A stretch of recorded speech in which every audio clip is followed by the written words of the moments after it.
This video is on the protocol for raising criteria in training setups for emotional and behavioral modification. It's important to check out the complete protocol for emotional and behavioral modification in the description below because there are many steps before you even get to training setups with your dog. For example, your dog might not take treats when out of the house, or your dog might be overexcited by treats, or your dog doesn't know the specific behaviors that are going to benefit the dog in these training setups. So check that out first, and then move on to learning about how to raise criteria in training setups. These are the 7 steps of the protocol for emotional and behavioral modification. Step 1, investigate health and stress. Step 2, create a prevention plan. Step 3, condition reinforcers and markers. Step 4, train and proof behaviors. Step 5, teach the concept of a setup. Step 6, separating triggers in training setups. Step 7, training during real life. Step 6 of the protocol for emotional and behavioral modification, which is separating triggers in training setups, is comprised of 3 steps. Step 1, analyze what the dog is reacting to and plan all the different ways you can split the triggers apart to work on one aspect at a time. Work on the easiest ones before the harder ones. Step 2, add them together systematically, one at a time, with the easiest ones first. Step 3, vary training for generalization. What will be covered in this video is knowing when to increase criteria and add triggers together systematically, as well as when it's time to reduce criteria when it's too hard for the learner. Why do training setups? Training when out and about on walks can work for some dogs, but for others it can be too unpredictable, causing the dog to have setbacks and the training to not be as effective. With setups, there is less room for errors, it's easier to measure progress, easier to pinpoint triggers that need work, and less stressful for the dog and handler. Choose a location with as few distractions as possible to begin with. When your dog has mastered setups in non-distracting environments, you can practice in busier environments but reduce criteria and expectations when you begin. Here is the 3-step protocol that I'll go over step by step with examples. The reason that I created this protocol is for those struggling to know when to raise or lower criteria in training sessions and struggle to read their dog's body language, and with this protocol, the dog tells you in a very obvious way when to raise and lower criteria. Step 1, look. In this step, you're going to mark the dog for looking at the decoy and feed the dog for looking back at you.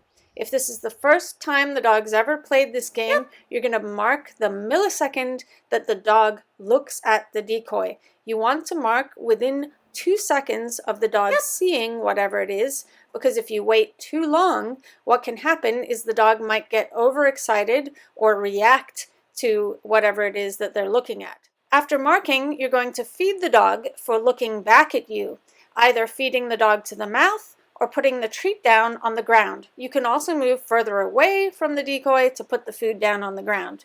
By getting your dog to look away from the decoy, it not only gives your dog a short break to calm down, but it's also a way to represent the trigger without having to leave and come back or have the trigger leave and come back. Sometimes when a dog is just watching something happen, it's almost as though they're watching an action movie and eating popcorn, and it's hard to tell if the popcorn or dog treats are creating a conditioned emotional response in the dog or are simply just a snack to the dog. Step 2, look and look back.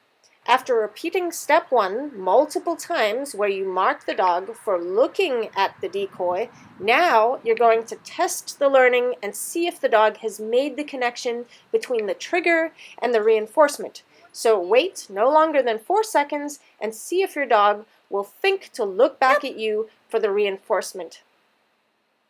This is different from step 1 because instead of marking as the dog looks, we are waiting for the dog to look back at us to mark and reinforce.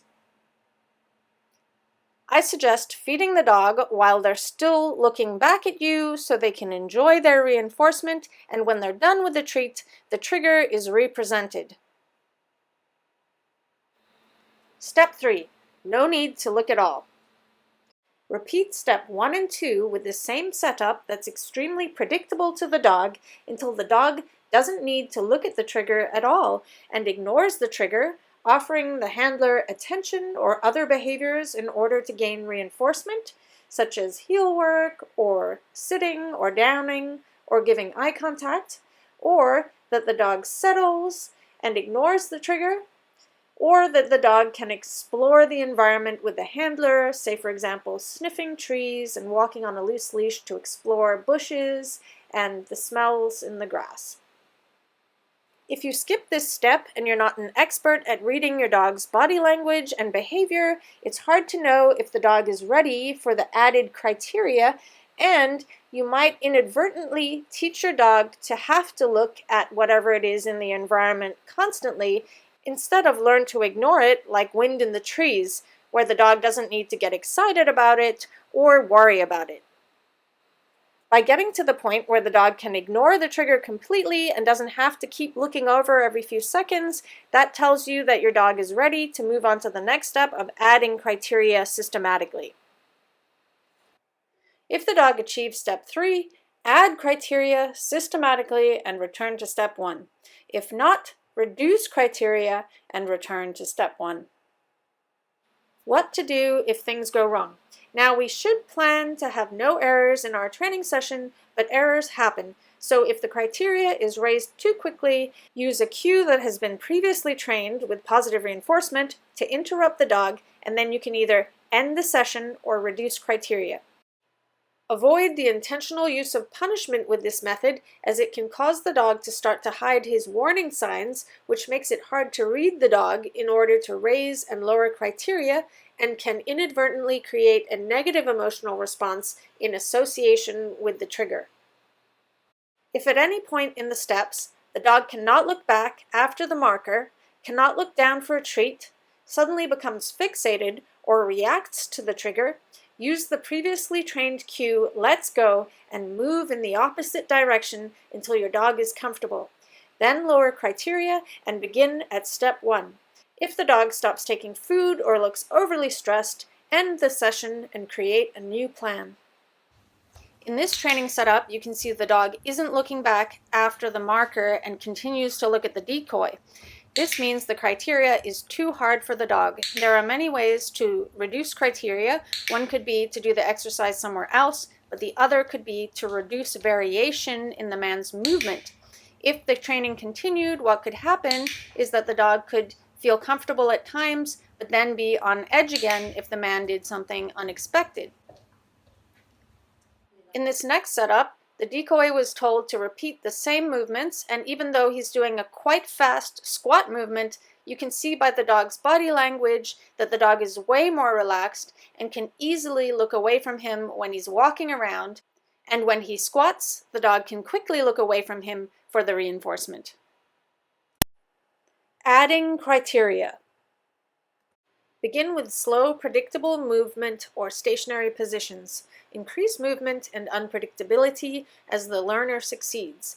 Begin with the easiest decoys possible, such as people or dogs the dog already trusts and has a relationship with. When raising or adding criteria in training setups for emotional and behavioral modification, it's exactly the same as adding criteria for a behavior when training, such as a down stay. So for example, if you were training your dog to stay in the down position, there are many aspects that go into that, such as how long the dog can stay in the position, how far away you can be from the dog in that position, and can they stay in that position with lots of different variables. So instead of trying to work on all of those things at the same time, you're going to make it easier for the dog by working on one criterion at a time. So you're teaching your dog to stay in a down stay for duration, when there's no distractions and you're close to your dog, so it's easy for your dog.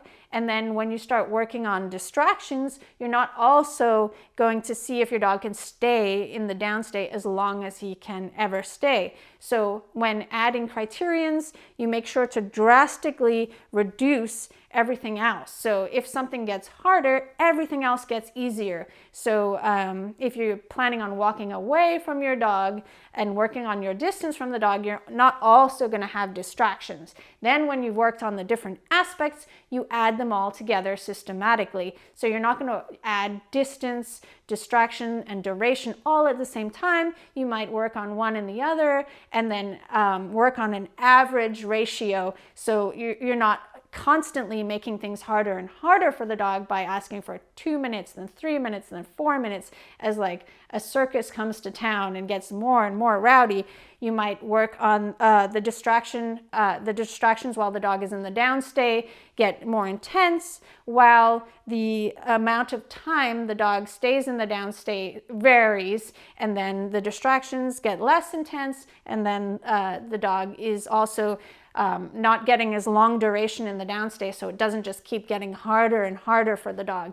So think about this downstay example when planning training setups with your dog. How can you work on one piece of the puzzle at a time, one aspect that the dog is reacting to at a time? Say, for example, you have a dog that is fine or okay when dogs are at a distance, being calm, but when they're close up and doing something very active, then the dog can overreact in that situation. So how you might begin is work on making it the easiest scenario possible, where your dog is at a distance they're comfortable from the other dog, and the other dog is not moving or doing something very casual. Sometimes dogs don't like it when other dogs are really still, but if they were walking around facing the other way, sniffing the grass, maybe that would be less, they would be more comfortable with that specific situation. So you begin there, and then what you could do is work on the proximity, how close you are to that dog when they're being calm, and then when you work on the dog doing more active behaviors, then you would have the dog as far away as possible, and then add the two together. So you could have the dog doing backflips even, or fetching a ball, or you could work your way up to really excitable behaviors like barking and playing tug with the owner while your dog is far enough away, and then gradually add the two together. I often get asked, but isn't this going to slow down the training process by breaking the steps up small and working on one at a time? It seems like it's going to take forever. And the answer is no. Actually, if a dog is, by the dog being able to tell you what they're ready for, in one training session, you could skip right on to meeting the other dog, or drastically increasing criteria because the dog's saying, yes, that's easy, yes, that's easy. And then you can continue on with the harder tasks. And with a dog that's saying, no, that's not, the wonderful thing about breaking the aspects up or the triggers up and separating them and looking at them separately is sometimes you find triggers that you didn't know the dog had. So for example, with one dog, it was the jingling collar that really made them react. So simply by jingling a dog's collar with no dog around, the dog reacted. So the owner could just work on jingling a collar for 2 weeks in the house before there was even a dog in the picture. And then when the dog was in the picture, we had an elastic band around the dog's tags. So I suggest actually with any dog that you begin with the tags silenced when working with another dog, and then work on the jingle of the dog and the noises dogs make separately if those you think might be part of the reason that your dog reacts to other dogs. Before working on the dog's triggers, teach the concept of the setup. Teach the concept of the setup without the dog's triggers present by using a decoy that your dog likes and trusts, for example, a family member or friend. Make sure the dog recognizes them at first so he doesn't get startled by them. Do setups where you rehearse the movements you'll do in the training sessions with the real triggers until the dog has gotten to the point where he can quickly progress through the 3 steps of the protocol for raising criteria. You can use this as a quick warm-up before a real setup with a decoy. It's a great test to see if the dog is ready for the training, as the dog might be uninterested in the food or distracted before the trigger is even present. The reason that it's a good idea to teach the dog the concept of the setup is that your dog won't be learning something new while also being exposed to the trigger. Also, the handler can practice all the different skills and behaviors they need to do during a real setup.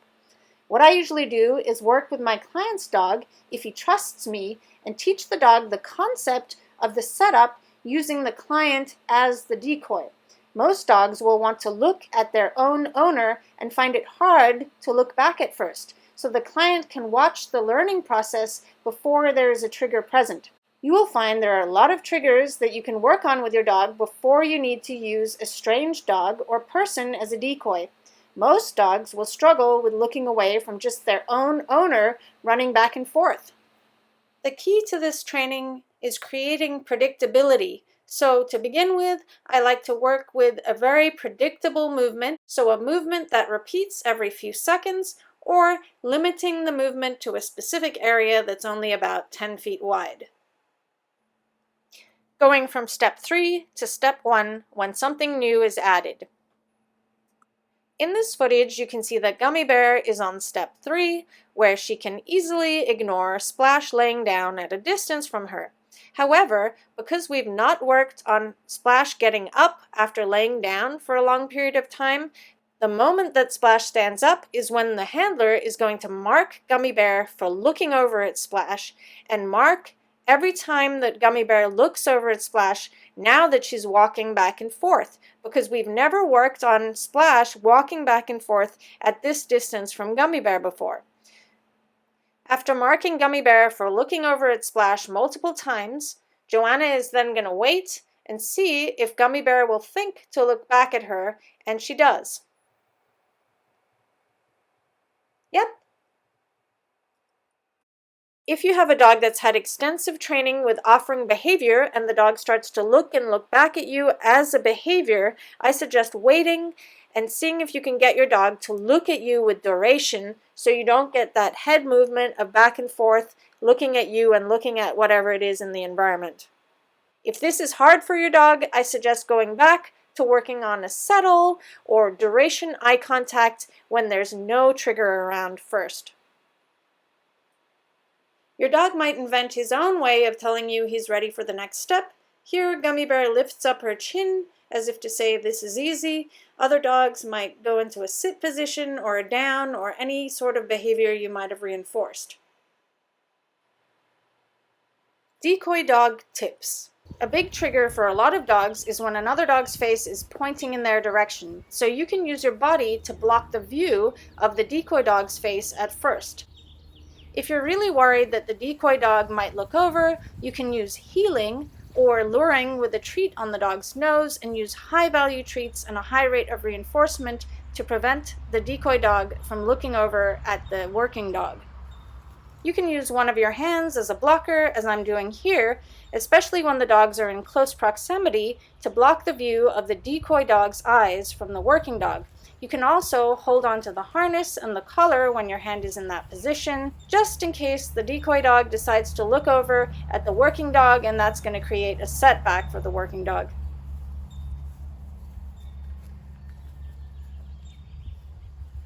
When the working dog is ready to see the decoy dog's face, you can have them at a 90-degree angle. I like to walk backwards slowly and get my dog to look up at me.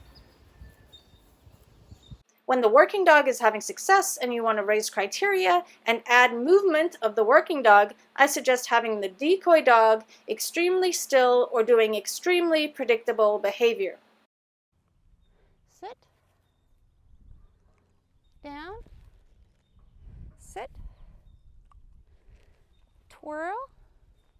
If the working dog alerts to the sound of the decoy dog handler's cues, such as the handler telling the dog is a good boy, or saying something like sit or let's go, or marking and reinforcing, what you can do is first have the handler have no dog and work on all those different cues that are going to be used, such as sit, down, spin, let's go, marking and reinforcing an invisible dog first, until the working dog can calm down and be comfortable with that scenario first before bringing the dog into the picture. Then, when the decoy dog is first brought into the picture, you can use visual cues and luring rather than verbal cues. A very useful behavior is teaching the decoy dog to look at the working dog on cue. I suggest treating being looked at as a trigger for any dog and work on it in your training sessions.